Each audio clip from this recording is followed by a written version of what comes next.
Welcome to the Fecal Fat simulation.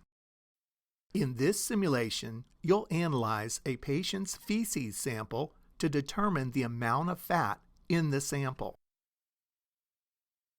Begin by selecting either the practice or test mode.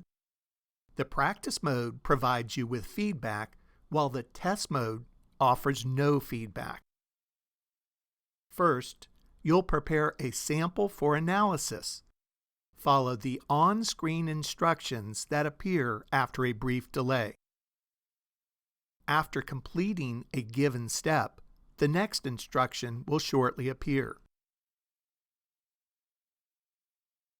After preparing your sample, evaluate the presence of fat in the patient sample by entering the fecal fat droplet total size number product on the right side of the screen and evaluating the patient's steatorrhea level by selecting the correct level. Choose the Check Answer button to evaluate your answer. The New Sample button provides you with a different patient's sample. Make sure you do not select this button until you have completed your evaluation of the current patient's sample.